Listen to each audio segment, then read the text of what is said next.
Hey everyone, thank you so much for tuning in. Today I am going to plant Alocasia, and this Alocasia is kind of one of the hardest varieties you can grow.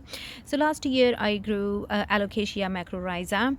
Again, this winter was so harsh it did not survive, and in order to not to splash cash, I end up buying Corms. So these Corms were really cheap. I'm not 100% confident if I got the right variety. Either way, they all need winter protection. If you are in a really milder areas of UK, then you might be okay if you leave them in the ground, because I have met someone who said they leave their plants in the ground, mulch it heavily, and it comes back every year. But unfortunately, it did not work for me. Mine in fact got frozen in the shed and it died. So in order to save cash, I decided to go for Corms, which I have bought 3 for 13 pounds, and I just thought even if I have 1 year color, it's almost like annual and not that expensive. The first thing you find is that when you buy Alocasia Corms, sometimes it's really hard to tell which side is up and which side is down. So if I just take this one up, so when it comes, usually they say the flat side is down, and if there is no sprout, so when it came it had no sprouting on it, so I really couldn't tell. The easiest way to tell is there is usually rings, and the side you have rings on, or the side which is pointy, that's going to be the upside. The side which is flatter, that's going to be the downside. Worst case scenario, you cannot figure out which is the upside and which one is the downside. You can just plant it sideways just like that, so the which side is supposed to be up will find its way upwards and problem solved. So it's not a problem at all. If you can't figure out upside downside, just go sideways. In terms of starting, Alocasias, they do really well if you can plant them outside when the weather has picked up, all frost is gone. But because I wanted to have an earlier start to the year, and because I was growing from Corms just in case they don't survive, I started this in really early March, so almost 4 weeks ago.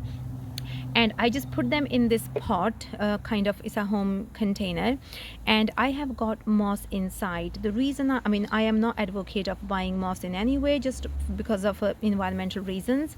So I did have a plant which was quite wrapped up in moss when I got it, and rather than throwing away the moss, I just saved it, and I didn't want to put this container full of soil, so I decided to just reuse that moss and throw in these Corms. Within few weeks they start to sprout, so you don't need to water it. You keep your moss moist, and you never have to water it. So it's been 1 month I did not have a splash of water, because this one was fully covered like this. It will not let any moisture come up, and with the humidity is really high inside, and that kind of helps to kickstart the process. The only key thing to say is that just to make sure you keep an eye on it. If you think your comb is rotting, you can just let the air flow through, and that should be okay. Again, these are not really hard things, really easy things to grow from Corms.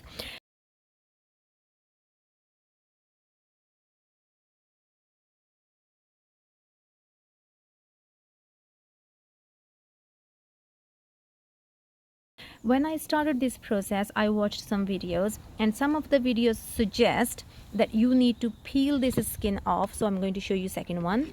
On this one, I have peeled the skin, and they say it helps germinate much more quickly. And on the other one, actually I have a third one which I have already planted. On this one, I did not take the skin off, and I do not see any speed up process. So if I take them out side by side, I will not say that one is faster than the other. I just move this one away. This one has good rooting coming on it, and this one has good rooting coming on it. So either way, it really makes no difference. You peel or you don't peel. So easy peasy, just go for it. In terms of which Alocasia variety to plant, so I've been looking at few, and I have researched actually anything ending with a kind of aura is going to be one of the hardest ones. So it could be Calidora, Portidora and Odora. So this one I have managed to find Odora. I think Odora is quite easily available, and Calidora is a hybrid, and I think so is the third name I mentioned, which I have forgotten already now.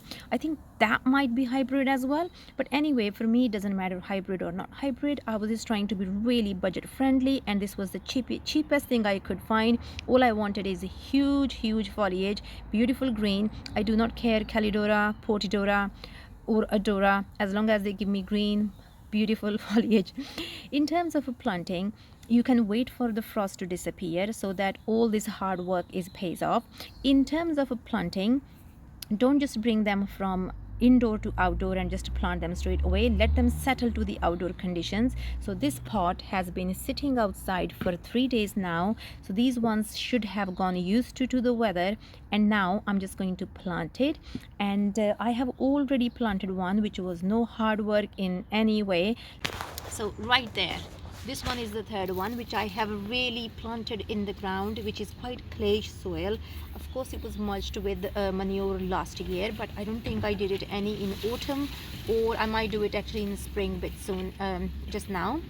In terms of location, last year I posted a video. So one Alocasia macrorhiza I planted in full sun, and the other one I planted in full shade, and they both did same. I would not say that sun one got burnt and the shade one didn't grow. I think shade one had slightly bigger leaves because of course it's planted in shade and it needs to produce bigger leaves in order to synthesize, and the sun one did not burn at all, and it was in south facing side of my garden.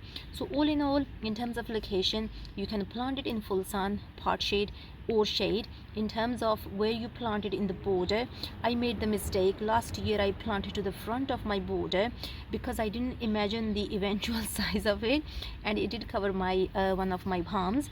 So this year I have this fence which is kind of reddish in color, so I just think it will bring really good contrast to the fence, and I have planted one here and 2 more to go.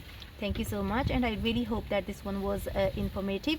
The last question to mention, they're not fussy in terms of feed. You can give it any multi-purpose feed, or seaweed feed is always brilliant.